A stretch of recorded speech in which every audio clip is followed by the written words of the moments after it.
Maayong adlaw sa tanan mag-ready dita kay padulong takaron nila yugog. Shout out sa tong kauban no. Ki-follow di ani niya, grabe ni ka supportive nga amigo bay. So nihapit mi diri sa Jollibee kay wala pa jud mi paniud to gutuman. So pag-abot na mo dinhi nila yugog, naghuhat-huhat mi og gamay nga oras kay si yugog nagpahuway pa siyang kwarto so pukahon pa to siya. Sa mga nangautahan na day nganong na ako dinhi nila yugog tungod sa iyahang ayaan nga grabe ka supporter sa Uncle Batoy. Kablo mo bay naghuhat-huhat mi diri sa silong. Sa gawas sa balay nilang yugog naay mga tawo nga gaatang kay yugog kay mga hayog tabang.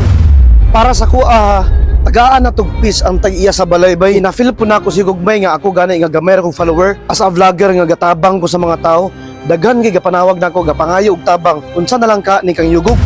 Matod pa ni Idol Yugog ha, daghan do kuno gaadto dito nga tapos gapangilad pa. Mo to bay ni gawas ni siyugog siyang kwarto, nagchika-chika nami. Nakita na ko siya nga kulang ba jud siyang tulog, pero appreciate na ko kinihatag gyapon siyang time sa kuha sa kinasaragod ko para iya mapansin sa kabisi ani nga tawo na tagaan jud tag time. So mo to bay daghan mig na istoryahan didto about sa pag-vlogging, puhon makabisita sa dito sa mga event para sa mga ragmons. Kay sa pagkakaroon grabe pud siya kabisi. Daghan pa siya mga pending nga video nga iyang editonon. So mo to sa mga ragmons diya hulatin ninyo nga si Yugog bibisita sa tuwa. Sa tinuod lang, di jud na ako ma-imagine nga makita mi ni Yugog. Pero naay mga tao nga nagsuporta sa tua para makita ni atong mga idol. So salamat kayo, Idol Yugog, sa imuhang kaayo. Ang akong pag-ani dinhi dili pang limos, dili panghayo og tabang. Kay gusto ko maningkamot pug ko sa kuha nga dalan. Kay kablo ko sa kapait sa kalisod sa mga kaagi ni Yugog sa una. Ug deserve niya kung unsa siya karon ka successful as a vlogger. Wala siya diri sa balay pero ang may nakaani diri nga Rabi Boy. Oy, ha? Nay mo dia. Na. Nay mo gib itong paborot-borot may sulod-silupin. Ay na. Kata be? Later. Ali, wells na. Pag naog na mo silang balay kay mangulit na mi kay ngit-ngit na, naadya pa yung mga tao sa gawas sa ilang balay.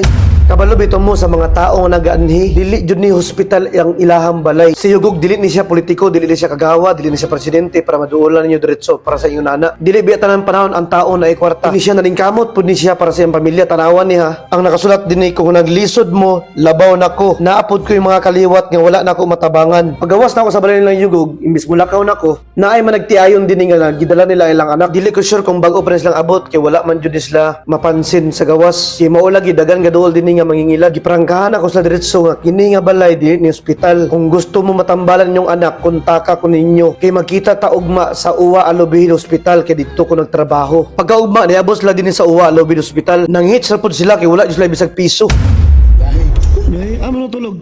Dito ra sa kuan, Villanueva, sa gym. Timingan pod dapat ko'y makot-kuot kwarta kay gitagaan ko na Ruben Salazar ako amigo para sa Maragmons pero ako na itabang sila ha. Kini sila taga Iligan na nga sila tabang sa mayor dito. Pero wala dito ang mayor tuwa sa Manila daw. Nyadto po sila DSWD para mga tabang pero ambot murag wala man sila taga pagtaga dito. Wala o kabalo kung ano. Sa akong nadunggan bay sa asar doon nila gatulog walay permanent address. Nagpasalamat po ko sa Uwa Lubid kay ilahapon ning giatiman, gi-check up ang bata, gitagaag libre nga tambal. Wala man sila pliti padulong Iligan, gitagaan po sila sa akong kauban nga nurse o pang pliti. Ako kailang kalipay, dako kailang ngisi. After ani bay, akong gi-report kang Yugog ang tanan na hitabo. Ingon si Yugog wala daw siya kakita ni mga tawanan sa gawas daw. Eh syempre bag-upod siyang mata. Nya napod siya bisita. Adto gignan ko ni Yugog nga tagaik og GCash number nimo para matabangan na sila. Kay gignan po na ko si Yugog ang kinis lang legit jud kayo nga nay problema. Katong mga tao nga wa matabangi, katong mga tao nga wala matubag ilang tawag, katong mga tao nga nag-chat nga wala gi-replyan. Ayaw mo pagbahay. Dili tanan panahon kamo tabangan. Kay kami mismo tabangunon pod ang among kagalingon. Nakita ninyo sa social media nga malipayon mi tungod kay vlogger mi nga nagtabang sa ubang tao. Wala pud mo kabalo kung unsa among problema nga nagpuloyo sa mua.